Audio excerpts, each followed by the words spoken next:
Hello, I'm back again with another chapter from our book, How to Be Awesome.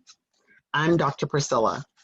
I am a native English speaker and I live in the US, the CEO and founder of Speak Excellent English. For those of you that have followed Chapter 1, Chapter 2, Chapter 3, today we will have Chapter 4. Chapter 4 is Be Brutally Honest. How to be brutally honest. Now, the first three chapters had a wonderful quote, and just like the first three, there is a quote for chapter 4. Please subscribe to the YouTube channel. Please click the bell so you will know when I am live and when I have posted videos. I do value you and I appreciate all of you that have subscribed and are following me on YouTube. Chapter 4, How to Be Awesome. Be brutally honest. This quote is by Nelson Mandela, and it reads, "As I have said, the first thing is to be honest with yourself. You can never have an impact on society if you have not changed yourself first.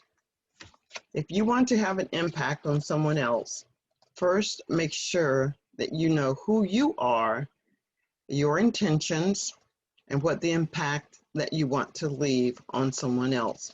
That is the only way that you can make a difference in someone else's life, is to know the difference that you wish to make and what impact you expect to give and what do you expect to receive in return."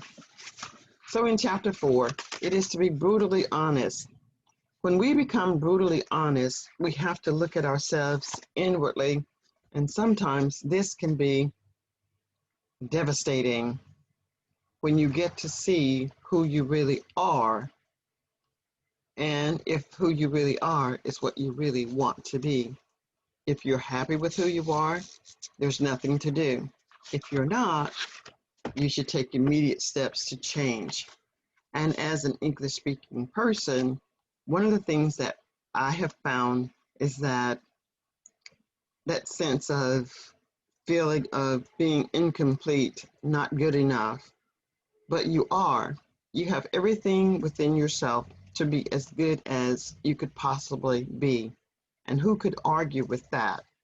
And if anyone should try to argue with you being the very best that you are, that's up to them.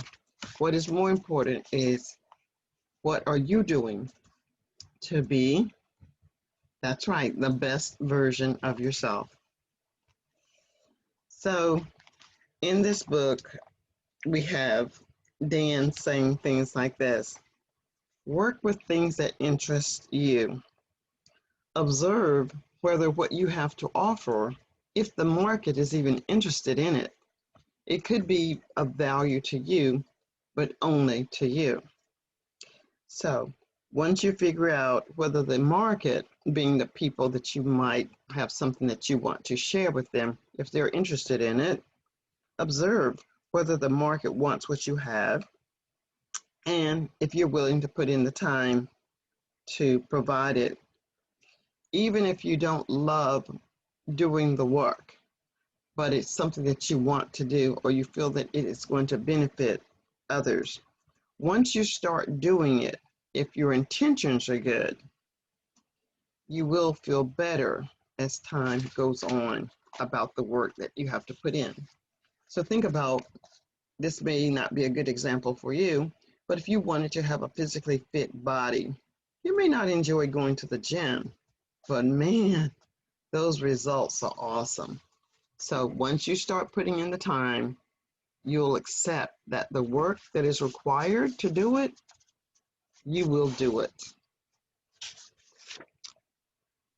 So if you want to be awesome, you first have to be brutally honest with yourself and make assessments as to where you are and where you need to go.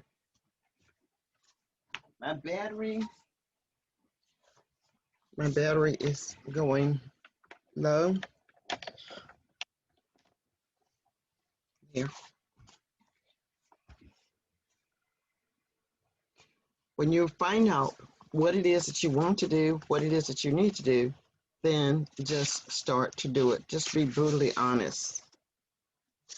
Now, each of us will die. At some point, we all will die.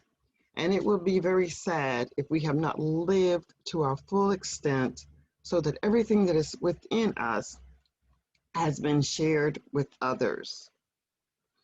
So, Dan recommends that we take a sheet of paper and complete that sheet of paper with squares.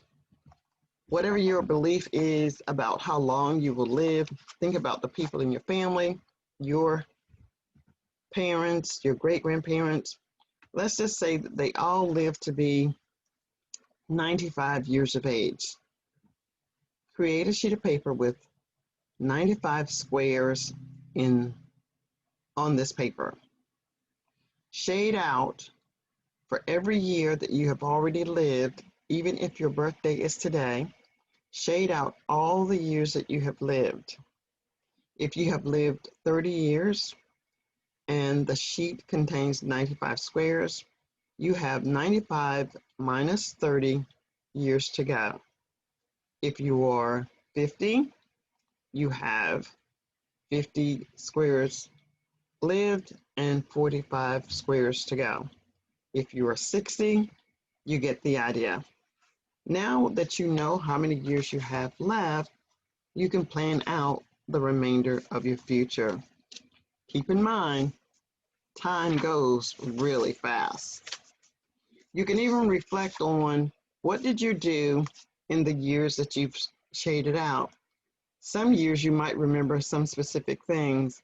For example, you may remember the day you graduated high school, the day that you got married, the day that you had your first child. You can put all of those dates in the squares where you have lived. Those are milestones, good milestones, hopefully. And I hope that as you go toward the bottom of the end years, toward the 95, you can put in some milestones that you hope to achieve. You don't need anyone's permission. You just need to start. That is the key. You just need to start.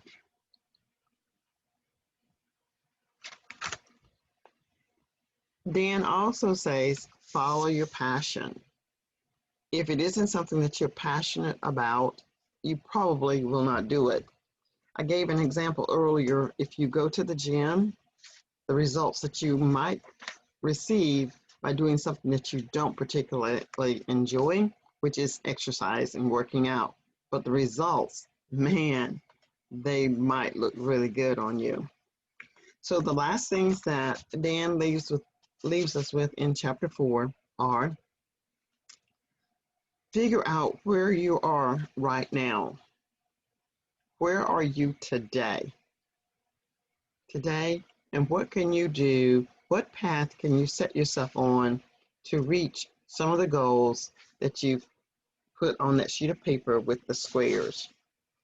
So you do this by making a plan to change areas where you're not really happy.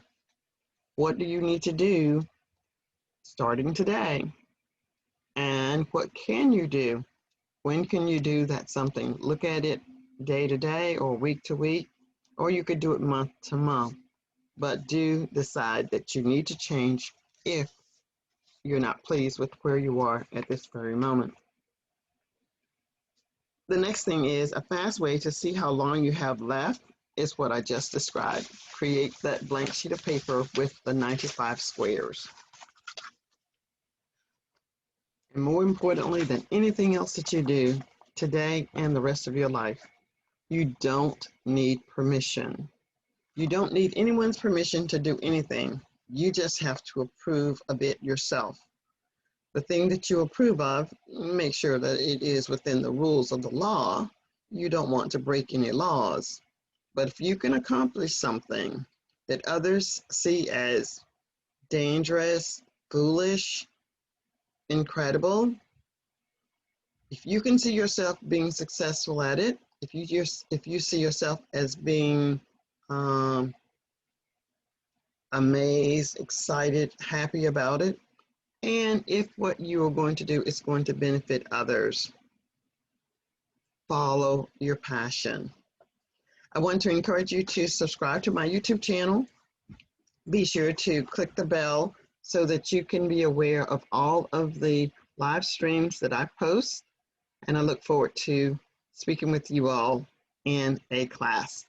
Until my next post, I'm Dr. Priscilla, a native English speaker. Bye for now.